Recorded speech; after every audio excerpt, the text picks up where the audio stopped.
اوس دا یوه پخوانۍ خبره ده. سوړ جنګ څه ډول جنګ و؟ داسې جنګ و چې امریکا او شوروي غوښتل یو له بل څخه مخکې شي. تېرو 45 کلونو کې دواړه هېوادونه په ټریلیونونو ډالر مصرف کړل ترڅو سوړ جنګ وګټي. امریکا شوروي یو ډول محاصره کړی و، په داسې حال کې چې شوروي غوښتل خپل قدرت په نړۍ کې زیات کړي. د نوي کشفیاتو په فکر کې و. شوروي غوښتل چې که چیرې امریکا موږ له منځه یوسي نو موږ هم باید پس له مرګه یو مقابل ځواب ولرو. که هغې موږ له منځه یوړو نو موږ باید هغه له منځه یوسو. نو شوروي یو سیستم جوړ کړ او د هغې سیستم نوم یې کېښوده میترو وای روکا یا د مړي لاس. کله چې په 1981 کال کې رونالد ریګن د امریکا رئیس جمهور شو، نو رونالد ریګن له نورو رئیس جمهورانو څخه ډېر د کمونیزم ضد و. هغې په خپلو بیانیو کې ویل موږ باید داسې کارونه ترسره کړو ترڅو شوروي ته وسوسې پیدا شي او له دغې مقابلې څخه ناهیلی شي. ډېر اتومي بمونه تولید کړو او د شوروي خاورو ته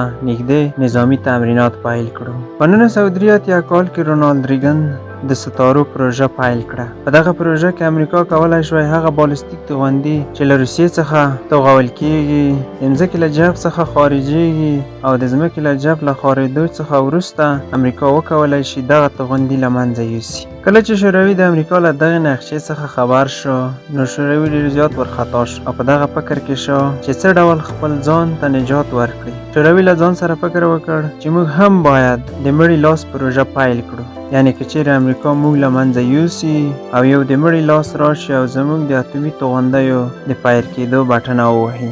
د مړي لاس دغه پروژه په 1915 کال کې د پخواني شوروي لخوا فعاله شوه. وایي په اصل کې د مړي لاس ته ضرورت نشته، باید یو نفر وي چې د پیر کېدو بټنه ووهي. د دغه سیستم تنها د بټنې په وهلو باندې پیر نه کوي. دغه سیستم داسې جوړ شوی دی چې باید په روسیه کې یو څو ازمایښتونه ترسره شي.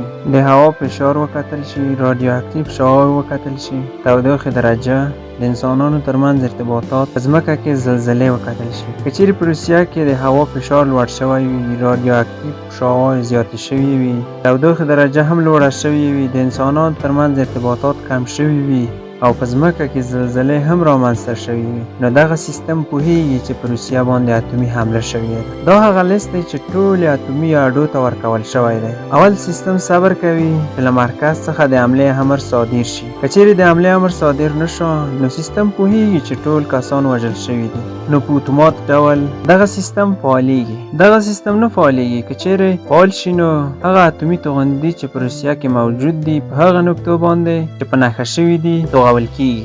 د رونالد ریګن د ستورو پروژې شوروي دومره ډار کړی و چې د ناهیلۍ په خاطر یې دغه پروژه پیل کړه او دغه سیستم یې فعال کړ. جالبه دا ده چې د پخواني شوروي تر له منځه تللو پورې دغه پروژه مخفي وه او لوړپوړه جنرالان په دغه پروژه باندې خبر وو.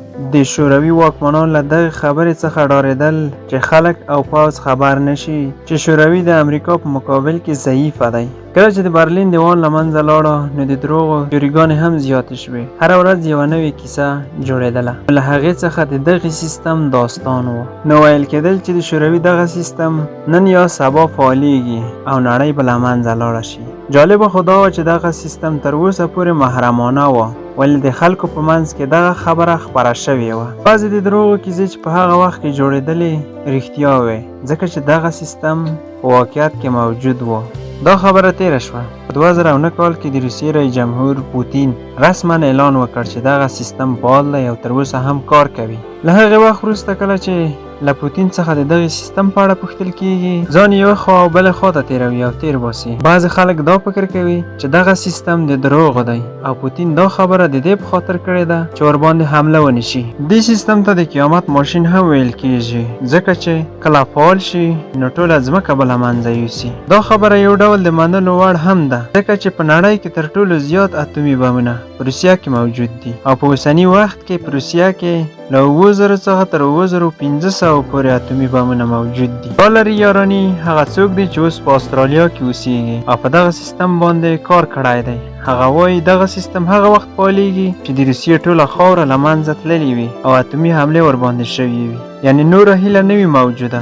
دغه سیستم هغه وخت فعالیږي. ولې د وړو وړو جنګو لپاره دغه سیستم نه فعالیږي؟ مګر امریکا د دغه سیستم په اړه هیڅ هم نه دی ویلي. ځینې بیا داسې وایي چې د دغه سیستم مرکز د اورال د غرونو په شمالي برخه کې موقعیت لري. د پخواني شوروي په وخت کې په هغه ځای کې نصب شوی دی. له هغه وخته چې د اوکراین جنگ شروع شوی دی د دغه سیستم په اړه زیاتې خبرې کیږي، ځکه چې که چیرې په روسیه باندې ساحه تنګه شي نو له دغه سیستم څخه کار اخلي.